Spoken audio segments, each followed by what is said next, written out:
আজকে আমি এবং টুটুলদা দুজনে মিলে শুয়া গ্রাম নামে একটি গ্রামে আমরা যাই।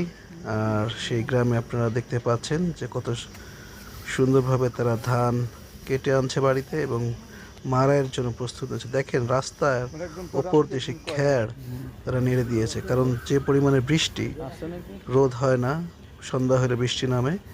আর এখান দিয়ে দাদা হেঁটে যাচ্ছে, আর গ্রামের সব জায়গায় প্রায় খড় নাড়া আছে। তো দেখেন কিভাবে কত সুন্দরভাবে সাজিয়ে রেখেছে। আর আমরা সেই গ্রামের মেঠো পথ দিয়ে আমরা চলছি। প্রত্যেকটা বাড়িতে প্রায় ধানের খ্যাড় এভাবে রাখা হয়েছে।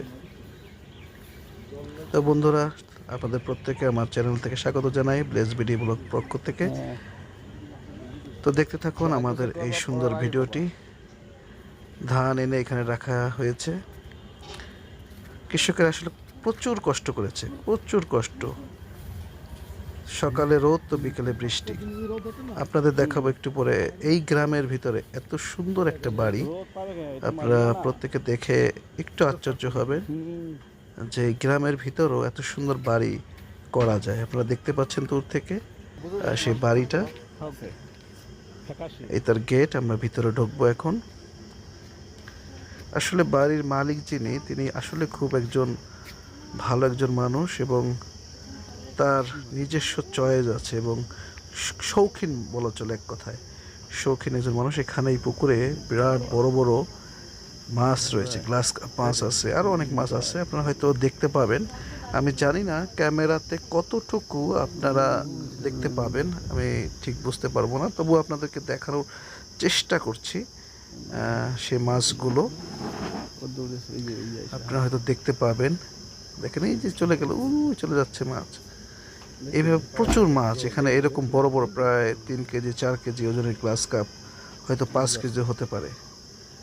আপনারা দেখতে থাকেন আর দেখেন কত চমৎকার ঘাট তিনি প্রস্তুত করেছেন। এটা আসলে শৌখিন মানুষ ছাড়া এটা করা কখনোই সম্ভব। দেখেন কত চমৎকার সুন্দর একটি বাড়ি, আর এখানে ধান রাখা হয়েছে। এই বাড়ির সমস্ত কিছু, সুন্দর ফুলের বাগান, এই সুন্দর 2টি আম গাছ গ্রামের ভিতরে, খুব সুন্দর পরিবেশ।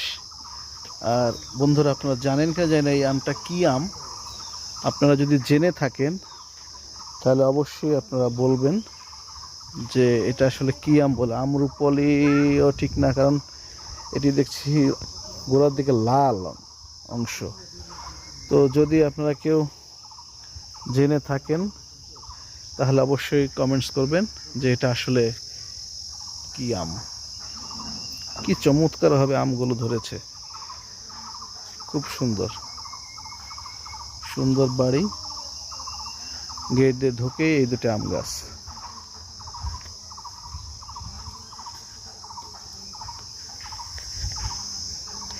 উঠানে ধান, বিশাল বড় উঠান। পাশ দিয়ে একটা খাল চলে গেছে, দেখেন হাঁসের পাল, ছোট্ট হাঁসের পাল যাচ্ছিল। আর এই ব্রিজের উপর দিয়ে এখানকার লোকেরা ধানের আর কি, ধানও নেড়েছে, আবার খ্যাড়ও এখানে দিয়ে রেখেছে। কারণ রোদ, এই ব্রিজের যে রোড, এই রোডের তাপ এবং উপরের তাপ মিলে যেন ধান তাড়াতাড়ি শুকায় যায়, মানে ধানের খ্যাড় যেন শুকায় যায়। লোকেরা বসে আছে এখানে, আর আমরা যাচ্ছি আরেকটা জায়গায়। হয়তো আপনাদেরকে বেশি কিছু দেখাতে পারছি না, যতটুকু পারছি গ্রামের, যে গ্রামটা ঢুকেছি কয়েকটি জায়গায়, সেই জায়গাগুলো আপনাদের দেখাচ্ছি। আর এখানে প্রচুর আম হয়েছে এই এলাকা দিয়ে, কিন্তু আমে বেশ পোকা আমরা দেখতে পাই। সামনে দেখতে পাচ্ছেন কাঁঠাল গাছ, আর এখানে সুন্দর কাঁঠাল হয়েছে। আমরা আবার সেখান থেকে একটা বিড়াল দেখতে পেয়ে ভিডিওটা আমরা করে নিলাম। খুব দুষ্টুমি করে, খুব দুষ্টুমি। দেখেন কি অবস্থা, এই আবার দৌড় দিল, আবার পিছনে তাকায়, আবার দৌড় দেয়। এভাবে আমাদের সঙ্গে খেলাধুলা করছে। দেখেন ধান অলরেডি গোছানো হয়ে গেছে, রোদ শেষ, এরপরে হয়তো বস্তায় বন্দি করে তারা নিয়ে যাবে। কৃষকেরা কত কষ্ট করে শুধুমাত্র এই সোনালী ফসলের জন্য। এটি খ্রিস্টান একটি কবরস্থান। দেখেন কত চমৎকার কাঁঠাল। তো বন্ধুরা, যদি ভিডিওটি ভালো লেগে থাকে অবশ্যই সাবস্ক্রাইব করবেন, লাইক করবেন, শেয়ার করবেন। ধন্যবাদ।